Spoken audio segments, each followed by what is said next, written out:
Welcome to கதை திரட்டு audio books. இந்த வீடியோவில் நம்ம என்ன கதை கேட்க போகிறோம்னா, நீலமேகங்கள் கதையின் முதல் பகுதி. நம்ம சேனலை இது வரைக்கும் சப்ஸ்கிரைப் பண்ணாதவங்க சப்ஸ்கிரைப் பண்ணுங்க. பக்கத்தில் இருக்கிற பெல் ஐக்கானை கிளிக் பண்ணி ஆளுங்கிற ஆப்ஷனை ப்ரெஸ் பண்ணுங்க. ஸோ தட் நான் போடுற கதைகளை உடனுக்குடனே நீங்கள் கேட்கலாம். வாங்க கதைக்குள்ளே போகலாம்.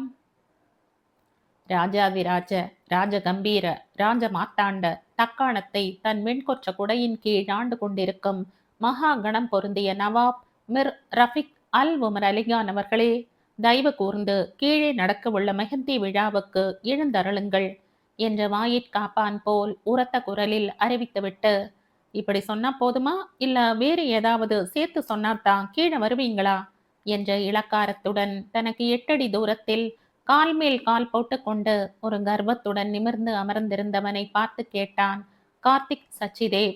அவனின் சீண்டல்களை எந்தவித சலனமும் இல்லாமல் எதிர்கொண்ட நவாப் மிர் ரஃபிக் அல் உமர் அலிகான், கார்த்திக்கின் நண்பனோ இல்லை, உடன் பிறந்தவனோ இல்லை. சொல்லப்போனால் நடக்க இருக்கும் அந்த மெஹந்தி மற்றும் சங்கீத் விழாவின் கதாநாயகனே அவன்தான். அதைவிட மிக மிக முக்கியமான விஷயம், கார்த்திக்கின் தங்கையான மேகமித்ராவின் மணாளனாக போகிறவனைத்தான் இப்படி நக்கலும் நையாண்டியுமாக அழைத்து வைத்தான் அந்த புண்ணியவான். மச்சானின் அழைப்பை ஏற்று எழுந்து நின்ற அந்த மகா கணம் பொருந்தியவன், ராஜ குலோத்துங்கவ விட்டுட்டீங்க, அடுத்த முறை அதையும் மறக்காம சேர்த்துக்கங்க என்ற முகத்தை மிக தீவிரமாக வைத்தபடி இம்சை அரசனுக்கு மேலாக அலட்டலே இல்லாமல் பதிலளித்தான். இதுதான் நவாப் மிர் ரஃபிக் அல் உமர் அலிகான். பக்கம் பக்கமாக எத்தனை கேட்டாலும் ஒரே ஒரு வரியில் நெற்றி பொட்டில் அடித்தாற்போல பதில் கூறி வாயை அடைக்க வைக்கும் திறமை மிக்கவன். அவ்வளவு திமிர் மற்றும் அகங்காரத்துடன் பேசுவதற்கு காரணம் அவன் பிறந்த பரம்பரை அத்தகையது. கார்த்திக் சும்மா வாய் வார்த்தைக்காக தக்காணத்தை ஆண்ட என்று கூறவில்லை. 400 ஆண்டுகளாக தக்காணம் என்று சொல்லப்படுகின்ற ஹத்திராபாத் டெக்கானை ஆண்ட நவாப் வம்சத்தை சேர்ந்தவன்தான் இந்த ரஃபிக். ஒரு காலத்தில் உலகின் நம்பர் 1 பணக்காரர்களின் தர வரிசையில் இருந்த அந்த நவாப் வம்சத்தை சேர்ந்தவர்கள் இப்போது நாட்டை ஆளவில்லை என்றாலும் கூட, நவாப் ஏழையிட் என்ற வெண்கொற்ற குடையின் கீழ் பல தரப்பட்ட ஹோட்டல்களை நடத்தி கோலூச்சி வருகின்றனர். அதிலும் அவர்களிடம் இருந்த 20க்கும் அதிகமான அரண்மனைகளை தேவையானதை மட்டும் அவர்களின் உபயோகத்திற்கு வைத்து கொண்டு மீதி இருந்த அரண்மனைகளை ஹோட்டல்களாக மாற்ற, ராஜாக்கள் எப்படி செல்வ செழிப்புடன் வாழ்ந்தார்கள் என்று அறிந்து கொள்ளவே அந்த அரண்மனைகளில் தங்குவதற்கும் அங்கு வந்து குமிந்தனர் என்றால் அது மிகையாகாது. ஹோட்டல்கள் இப்படி என்றால் பெரும் பணக்காரர்கள் மட்டுமே வந்து சகல வசதிகளுடன் தங்கக்கூடிய நவாப் ஏழையிட்டின் பொட்டிக் ரிசார்ட்டுகளை பற்றி வெளியே தெரியாத போதும் அதற்கான புக்கிங் டைம் 1 வருடமாகும்.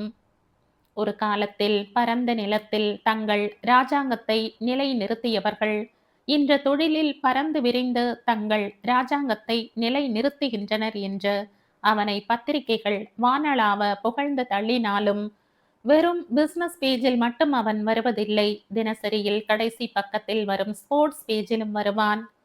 வெற்றிகரமாக தொழிலை நடத்தி கொண்டு வரும் நவாப் மிர் ரஃபிக் அல் உமர் அலிகான், போலோ விளையாட்டு உலகமே தூக்கி வைத்து கொண்டாடும் தலை சிறந்த போலோ விளையாட்டு வீரனும் கூட. சுயமாக நின்று இதையெல்லாம் ஜெயித்ததாக ஒரு நாளும் ரஃபிக் தம்பட்டம் அடித்து கொண்டது இல்லை. இத்தனை வெற்றிக்கும் காரணம் தனக்கு எல்லா விதத்திலும் தோள் கொடுத்து உற்ற துணையாக நிற்பது சோட்டா நவாப் மிர் சித்திக் அல் உமர் அலிகான் தான் என்று தம்பியை சேர்த்து கொண்டு சொல்லும் வழக்கமுடையவன். அது 100க்கு 100 உண்மையும் கூட. தம்பி உடையான் படைக்கு அஞ்சான் என்னும் பழமொழி யாருக்கு பொருந்துகிறதோ இல்லையோ, இவனுக்கு மிக சரியாக பொருந்தும். அண்ணன் சொல்வதை ஏன் என்று கேள்வியே கேட்காது செய்யும் ரகம் சித். சகோதரர்கள் இருவருக்குள்ளும் அத்தகைய ஒற்றுமை இருந்தாலும் உருவத்தில் இருவரும் ஒரு தாய் வயிற்று பிள்ளைகள் தானா? சந்தேகம் கொள்ளும் அளவு உயரத்தை தவிர வேறு எதிலும் ஒற்றுமைப்படுத்தி பார்க்க முடியாது. நீண்ட முகம், துளைக்கும் பார்வை, பேசாத அழுத்தமான உதடுகள், தாடி மீசை இல்லாது தினமும் ஷேவ் செய்யப்படும் கன்னம், முகத்தை எடுத்து நிறுத்தும் கூர்மையான மூக்கு, ஒட்ட வெட்டிய தலைமுடி என்று ஒரு பிசினஸ் மேனிற்கே உரிய அனைத்து லட்சணங்களும் இருந்தாலும் அவனின் ராஜ பரம்பரையை நிரூபிக்க நடை உடை பாவனை என்ற எதுவும் தேவையில்லை. ரஃபிக்கின் ஒரு பார்வையும் அந்த பார்வையின் பொருளை பறைசாற்றும் அந்த அழுத்தமான குரலுமே போதும். 4 அடி தூரத்தில் இருந்தாலும் சரி, 40 அடி தூரத்தில் இருந்தாலும் அவன் கண்களின் கூர்மை மனதில் ஒரு அச்சத்தை தோற்றுவிக்க தவறுவதில்லை. இதற்கே அதிகம் பேசாது கூர்மையான பார்வையை மட்டுமே கேடயமாக கொண்டு நின்றிருக்கும் அவனின் விழிகளை முதல் முறை கண்டு துணுக்குறாதவர்களே இருக்க முடியாது. அவன் பார்க்கும் விதத்திலேயே விதிர் விதிர்த்து போய் உளறி கொட்டி கிளறி மூடுபவர்கள் தான் அதிகம்.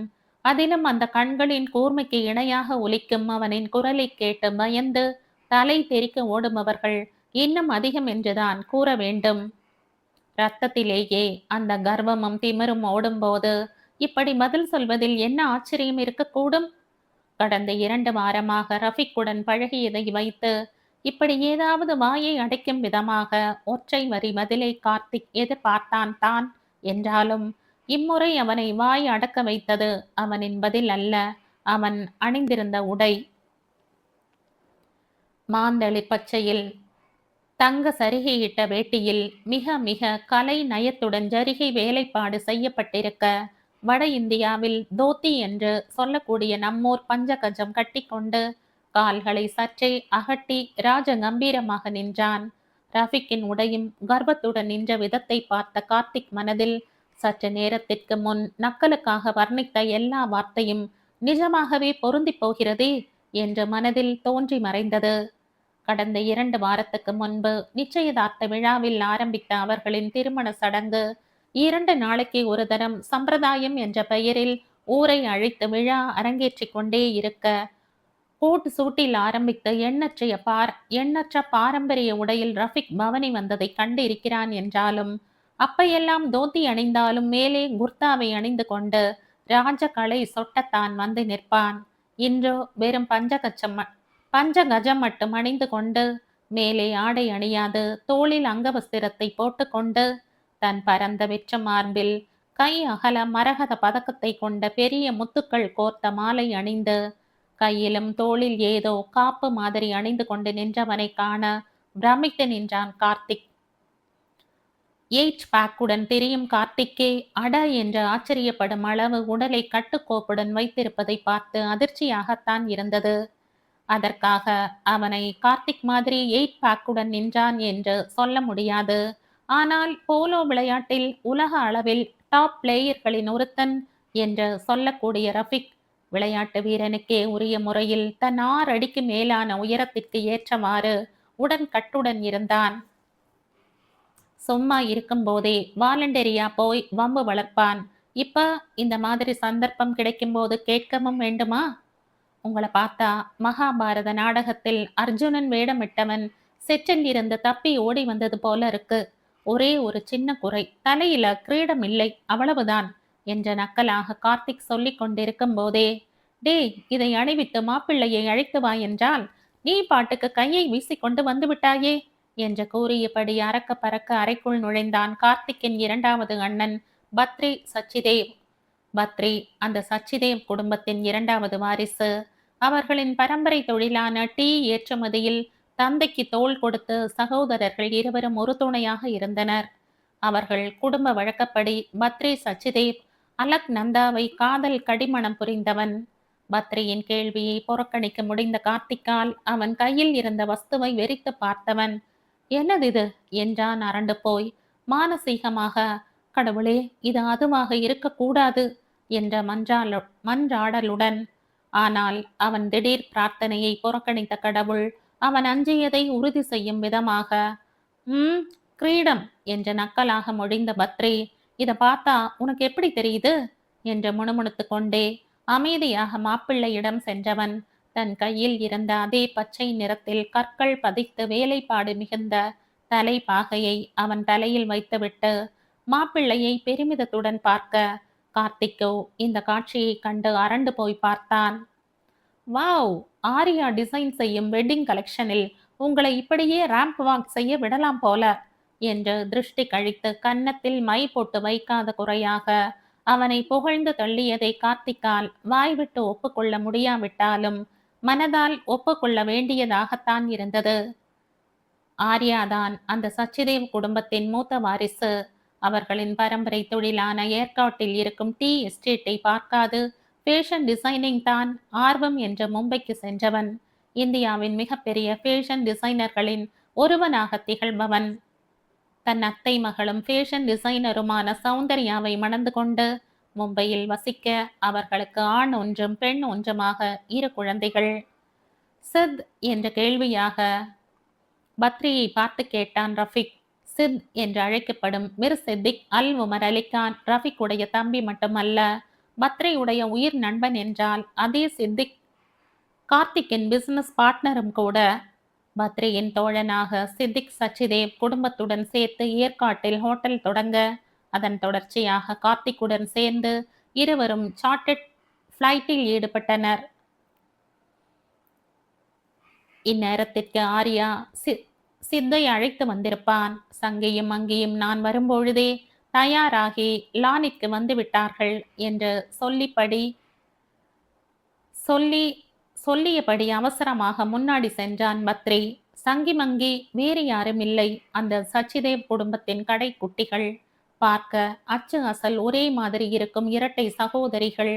சங்கமித்ரா மற்றும் மேகமித்ரா என்ற அழகான பெயரை தான் இப்படி செல்ல சுருக்கமாக அழைப்பது வழக்கம். மேகமித்ராவின் மாப்பிள்ளைதான் இந்த நவாப் என்றால் அவனின் தம்பி சித்திக் தான் சங்கமித்ராவின் மணாளன். அதாவது அலிகான் சகோதரர்கள் சச்சிதேவன் இரட்டையர்களை மணந்து கொள்ள இருக்கின்றனர். நட்பு என்ற உறவில் மட்டும் இருந்தவர்கள் இப்போ சங்கி மங்கியின் சகோதரிகளை அண்ணன் தம்பியை மணம் செய்து கொடுப்பதன் மூலம் மாமன் மச்சானாக உறவு மாறி இருந்தது. பத்ரிக்கு விடையாக தலையை மட்டும் என்று ஆட்டியவன் அங்கே இருந்த ஆள் உயர கண்ணாடியில் தன் தலைப்பாகையை சரி பார்த்து கொண்ட ரஃபிக் மெல்ல திரும்பி கார்த்திக்கை பார்த்த பார்வையில், கிரீடம் கேட்ட இப்ப எப்படி நிக்கிறேன் பார் என்ற கேள்வியும் கூடவே, ஹை மாமா, யூ வானா ஹிட் மீ, நான் ராஜா, நான் ராஜா, எங்கேயும் நான் ராஜா என்ற பேக்ரவுண்ட் மியூசிக் பாடவில்லை. அவ்வளவுதான் வித்தியாசம். மச்சான்களுக்குள் ஹிஸ்டரி ஒர்க் அவுட் ஆகவில்லை என்றுதான் சொல்ல வேண்டும்.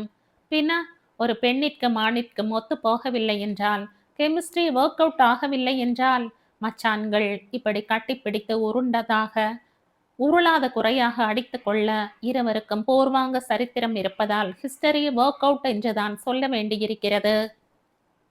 அதற்குள் அவன் அருகில் வந்த பத்ரி, என்னடா வாயை பார்த்துக்கிட்டு நிக்கிற, மாப்பிள்ளையை அழைத்து கொண்டு கீழே வா, எனக்கு வேற வேலை இருக்கு என்று மடமடவென்று வெளியேறினான்.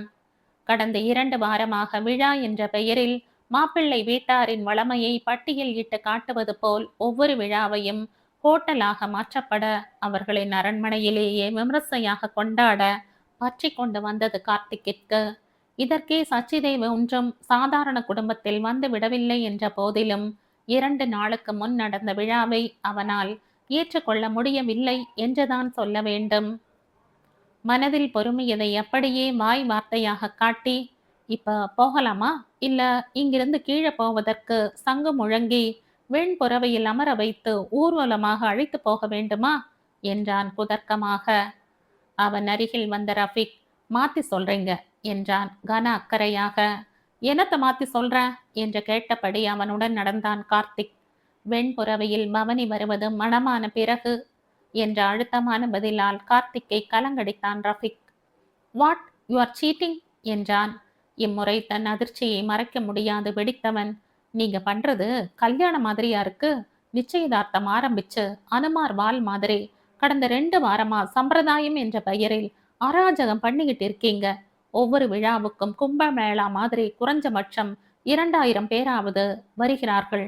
அதுவும் நேற்று முன்தினம் நடந்தது விழாவா அது என்ற பொறுமையபடியே நடந்தவன். பின்ன என்றான் ரஃபிக் நிறுத்தி நிதானமாக அவன் புறம் திரும்பி பார்த்து.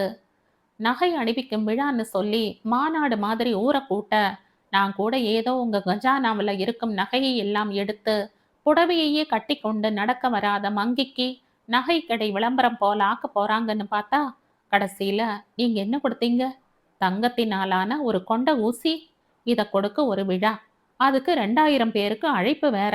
உங்க சம்பிரதாயத்தை மதிக்கிறேன், ஆனா அதுக்காக கொண்ட ஊசிக்கெல்லாம் இவ்வளவு பெரிய விழா என் கற்பனைக்கு எட்டாத ஒண்ணு என்று பொரிந்து தள்ளினான் கார்த்திக். தோளை குலுக்கிவிட்டு, நாள் நட்சத்திரம் பார்க்காம இரவோடு இரவா கல்யாணம் பண்ணி கொள்கிறவர்களுக்கு இப்படித்தான் தோணும் என்றான் அமைதியாக. மொழிந்தவன் கார்த்திக் அதிர்ச்சியை கண்டும் காணாதது போல் முன்னே நடக்கலானான். ரஃபிக் சொல்வது 100க்கு 100 உண்மை. சச்சிதேவ் குடும்பத்தில் விசித்திரமே. யாருக்கும் பத்திரிகை அடித்து ஊரை கூட்டி கல்யாணம் பண்ணியதே கிடையாது. அவர்கள் வீட்டில் கல்யாணம் பெரும்பாலும் இரவோடு இரவாக முடிவாகி திடீர் கல்யாணமாக நடந்து முடிந்துவிடும். தங்கள் காதலை உணர்ந்த பிறகு நாள் நட்சத்திரம் பார்த்து பத்திரிகை அடித்து ஊர் கூட்டி என்று ஜவ்வு மாதிரி மாதக்கணக்கில் இழுக்க அவ்வளவு பெருமை இல்லா காரணத்தினால் சச்சிதேவின் கல்யாணம் ரஃபிக் சொன்னபடிதான் நடக்கும்.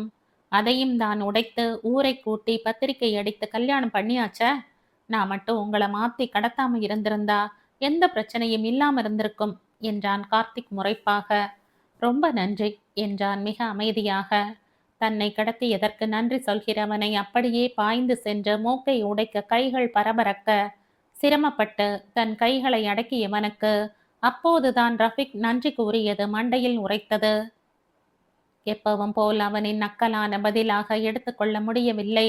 காரணம், நக்கலுக்காக கூட நன்றி நவிலும் ஆசாமி இல்லை இந்த நவாப். கேட்கப் போனால் அவன் நன்றி கூறி இதுவரை பார்த்தது கூட இல்லை. உலகமே தனக்கு சேவை புரிய கடமைப்பட்டது என்னும்படியாக நடந்து கொள்பவனுக்கு நன்றி மன்னிப்பு எல்லாம் அவன் டிக்ஷனரியில் இல்லாத வார்த்தைகள். அப்படிப்பட்டவன் நன்றி சொல்கிறான் என்றால் இந்த நன்றிக்குள் வேறு ஏதேனும் அர்த்தம் பொதிந்திருக்குமோ என்ற சந்தேகம் முதல் முறையாக தலையில் மணி அடிக்க ரஃபிக்கை யோசனையுடன் நோக்கினான் கார்த்திக்.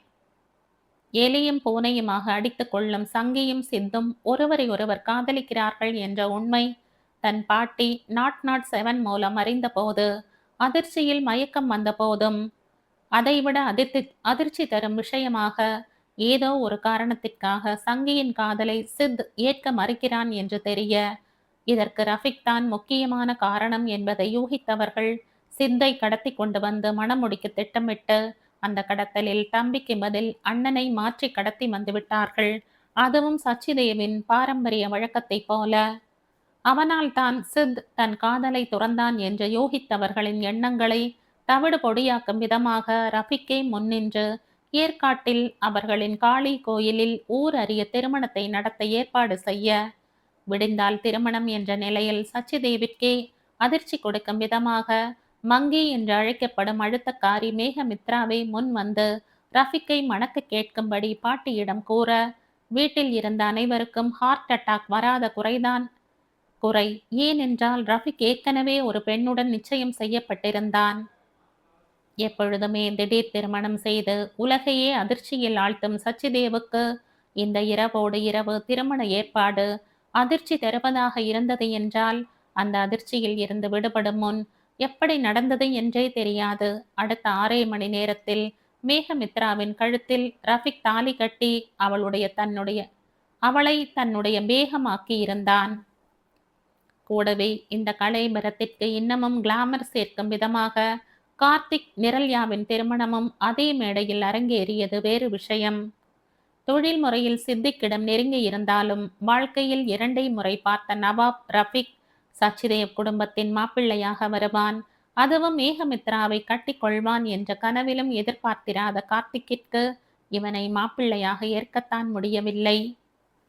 ஆக கடந்த 2 வாரமாக இங்கே நடந்து கொண்டிருப்பது நவாப் வீட்டினரின் முறைப்படி நடக்கும் வைபவமாகும். அதுக்குத்தான் இந்த அக்கப்போர். ஒரு கல்யாணத்தை 12 வருடத்துக்கு ஒரு முறை வரும் கும்பமேளாவை போல் நடத்த உங்களால் மட்டும்தான் முடியும் என்றான் காட்டமாக கார்த்திக். அடுத்த நவாப் கல்யாணத்திற்கு குறைந்தது 25 வருடமாகும் என்று கும்பமேளாவையாவது 12 வருடத்துக்கு ஒரு முறை பார்த்து விடலாம். ஆனால் எங்களின் கல்யாணம் பார்ப்பது அவ்வளவு சுலபம் அல்ல என்னும் ரீதியில் கர்வத்துடன் மொழிந்தான் ரஃபிக். இப்படிப்பட்டவன் அங்கே அவசரமாக கல்யாணம் பண்ண வேண்டும் என்றால் ஏதோ எங்கேயோ சேராமல் இடித்தது. இதை ஏன் இத்தனை நாளாக அவன் யோசிக்கவே இல்லை? அதற்கு மேல் எதுவும் பேசாது அவன் நன்றி நவின்றதற்கான காரணத்தை தீவிரமாக யோசித்தபடி மாப்பிள்ளை தோழனாக உடன் வர முதல் மாடியில் இருந்து கீழே விழாவுக்கு ஏற்பாடு செய்யப்பட்டிருந்த லானிற்கு வர கிட்டத்தட்ட 20 நிமிடம் பிடித்தது. அவர்களின் அரண்மனை அத்தனை பெரியது. அதை அரண்மனை என்று சொல்லிவிட முடியாது, கோட்டை என்றுதான் சொல்ல வேண்டும். ஊரின் வெளியே சுமார் 20 ஏக்கர் நிலப்பரப்பில் இருக்கும் அந்த கோட்டையை சுற்றி சின்ன சின்ன மலை குன்றுகள் இயற்கை அரணாக பாதுகாப்பிற்கு அமைய இங்குதான் கோட்டை அமைக்க வேண்டும் என்று தீர்மானித்து கட்டியவர்களின் புத்தி கூர்மையும் ரசனையை வார்த்தைகளால் வர்ணிக்க இயலாது. இயற்கையிலேயே சற்றே உயரமான பகுதியில் இருந்ததால் அதிக உயரம் என்று சொல்ல முடியாத 3 அடுக்கு மாடி கொண்டிருந்தாலும் அதை கட்டியது 17ஆம் நூற்றாண்டு என்று கணக்கிடும்போது அதன் வளமையை பற்றி கூறப்பட வார்த்தைகள் இல்லை. ஒரு வழியாக அவர்கள் லானிற்கு வர நவாப் குடும்பத்தை பாதுகாப்பை தன் வாழ்நாள் லட்சியமாக மேற்கொள்ளும் செக்யூரிட்டி சீப் ஃபீச்சரும் ரஃபிக்கை பார்த்தவுடன் வந்து சேர அவனை முறைத்தான் கார்த்திக். இவன் ஒருத்த எப்ப பார்த்தாலும் வாலு மாதிரி என்று முணுமுணுத்து கொண்டே உடன் நடந்தவனுக்கு மணமக்கள் அமர்வதற்காக சின்ன ஸ்டேஜ் அமைக்க பெற்ற இடத்திற்கு செல்ல கார்த்திக்கிற்கு அதிர்ச்சியாக இருந்தது. காரணம், சின்ன குண்டு ஊசி கொடுப்பதற்கே 2000 பேரை அழைத்தவர்கள் இன்று மெஹந்தி மற்றும் சங்கீத் என்று சொல்லக்கூடிய திருமணத்தின் மிக முக்கியமான விழா ஏற்பாடாக இருக்க அவர்கள் வீட்டு அங்கத்தினரை தவிர வேறு யாரையும் அழைக்கப்படவில்லை என்று புரிந்தது. அவர்களின் குடும்ப அங்கத்தினர் மட்டுமே கிட்டத்தட்ட 500 பேரை தாண்டுவார்கள் என்பது வேறு விஷயம். இவர்களை கண்டதும் மெரூன் நிறத்திலான பஞ்ச கஜம் உடுத்தி பழுப்பு நிறத்திலான குர்தாவை அணிந்து அதே மெரூன் நிற தலைப்பாகையை தாண்டி தொங்கிய முடியுடன் நின்றிருந்த சொட்டா நவாப் என்று செல்லமாக அழைக்கப்படும் மிர் சித்திக் அல் உமர் அலிகான் புன்னகை செய்தான். அண்ணா, உங்களுக்காகத்தான் வெயிட்டிங் என்று அரபிக்கில் மொழிந்த சித் அருகில் இருந்த கார்த்திக்கை பார்த்து புன்னகை செய்தான். இருவரும் சேர்ந்தபடி ஒரு அடி எடுத்து வைக்க பின்னால் இருந்து ஒரு கை ரஃபிக்கை பிடித்து நிறுத்தி செல்ல விடாது தடுத்து நிறுத்தியது. யாரோ தன் கையை பிடித்திருப்பதை உணர்ந்தவனின் உடல் சிறு வயது முதல் இரத்தத்தில் ஊறியிருந்த தற்காப்பு கலையின் பயிற்சியால் யோசிக்கும் முன் அவனின் கைகள் செயல்படத் தொடங்க லேசாக பற்றி இருந்த கையை நன்றாக பிடித்து தன் முன்னே இழுத்தான். இவன் இழுத்த இழுப்பிற்கு தன் மேல் மோத வந்தவனை பிடித்து நிறுத்திய ரஃபிக் அவனை பார்க்க கீழே குனிய வேண்டியிருந்தது. அனுமதி இல்லாமல் அவன் கையை பிடிக்கும் தைரியம் ஒரு சச்சிதேவ் அல்லாது வேறு ஒருத்தருக்கு எப்படி வர முடியும் என்று நினைத்தவனின் முகம் லேசான புன்னகையின் சாயல் வந்து போக தன் கையை பிடித்து இழுத்தவனை கண்டு சிறிதும் பயப்படாது ஈச்ச மரம் குலை தள்ளியது போல் சுருட்டை முடியுடன் அரிசி பற்கள் தெரிய அழகாக சிரித்தான் ஆர்யாவின் மகனும் சச்சிதேவின் இளைய தலைமுறையுமான துர்வா சச்சிதேவ். 5 வயது மதிக்கத் தகுந்த அந்த பாலகன் அம்மாவின் அசத்தல் சிரிப்பையும் அப்பாவின் வசீகரத்தையும் கொண்டு பிறந்திருப்பதாக பார்ப்பவர்கள் எல்லோரும் சொல்ல இவனுக்கு மட்டும் ஏனோ மேகமித்ராவின் சாயல்தான் பிரதானமாக தெரிந்தது. இவன் பிறக்கும் போதுதான் கால்நடை மருத்துவராக இருந்த மேகமித்ரா தன் தோள்களை தட்டி கொண்டு அன்னியின் பிரசவத்தை பார்க்க மனித டாக்டராக அவதாரம் எடுக்க முனைய ஏதோ பத்ரியின் தயவால் அது நடக்கவில்லை என்பது இங்கிருப்பவர்களில் பல பேருக்கு தெரிய வாய்ப்பில்லை என்பதை ரஃபிக் அறிவான். விலங்குகளின் மேல் அபிரீதமாக பிரியம் கொண்டவள் என்பதை ஊரே அறியும். அப்படிப்பட்டவள் சுத்த சைவமாக இருப்பதும் கால்நடை மருத்துவம் படித்ததில் எந்த ஒரு ஆச்சரியமும் இல்லை. ஆனால் அவைகளை பாதுகாக்க அவள் எடுக்கும் முயற்சி ஆச்சரியத்தை தாண்டி அதிர்ச்சி அடைய வைக்கும். அவர்கள் எஸ்டேட்டில் அடிப்பட்ட மான், நரி, முள்ளம்பன்றி என்பதையெல்லாம் கடந்து மலை பாம்பை வீட்டிற்கு கொண்டு வந்து காப்பாற்ற முற்பட அதை கண்டு தலை தெறிக்க ஓடியவர்களிடம் மலைப்பாம்பு விஷத்தன்மை அற்றது என்று இலவசமாக கிளாஸ் எடுத்தவள் அவைகள் இரையை தன் பெருத்த உடம்பால் சுற்றி இறுக்கி பிடித்து மூச்சு திணறி அடித்து என்ற ஒரு அனகோண்டா பாம்பின் கதையை கண்முன் லைவாக அரங்கேற்ற கேட்டவர்கள் மூச்சு திணறி இரத்த வாந்தை எடுக்காதது அவர்கள் செய்த பூர்வ புண்ணியம் என்றுதான் சொல்ல வேண்டும். மங்கி மட்டுமல்லாது அவளை சார்ந்தவர்களையும் விடாது. மூத்த அண்ணியான சௌந்தர்யாவிடம் கழுகு இனத்தை சேர்ந்த வல்லூரை கொடுத்தது முதல் அவளின் ட்வின்ஸ் சங்கி தனக்கு மாப்பிள்ளையை பிடிப்பதை சிம்பிக்கு பிடித்தால்தான் மனமே செய்து கொள்வேன் என்று கண்டிஷன் வைக்கும் வரை வீட்டில் அங்கமாகிவிட்ட செல்ல பிராணியான சிம்பன்சியை வளர்ப்பது வரை வரிசையாக அடுக்கிக் கொண்டே போகலாம். இப்படி சச்சிதேவிற்கே உரிய கிறுக்குத்தனம் மேகமித்ராவிடம் மண்டி கிடந்தாலும் சட்டென்று தன் உணர்ச்சிகளை வெளிக்காட்டாத அழுத்தக்காரி அவள். இரட்டையர்களான சங்கி அலை கடல் போல் ஓயாமல் பேசிக்கொண்டு இருப்பவள் என்றால் மங்கியோ ஆழ்கடல் போல் பேரமைதி என்று இருவருக்கும் இடையிலான வேறுபாட்டை சித் உவமையுடன் சொல்வதுண்டு. சங்கியைப் போல் எதையும் யோசிக்காமல் பேசும் ரகம் மங்கி இல்லை என்பதினால் அமைதியின் சுரூபமாக தெரியக்கூடும். ஆனால் அது அமைதியின் வெளிப்பாடு இல்லை, அழுத்தத்தின் வெளிப்பாடு என்று பார்ப்பவர்கள் அறிய வாய்ப்பே இல்லை. முன்பின் யோசிக்காமல் பேசும் சங்கியின் பேச்சு சரவடி என்றால் யோசித்து பேசும் மங்கியின் பேச்சு கன்னி வெடியாகும்.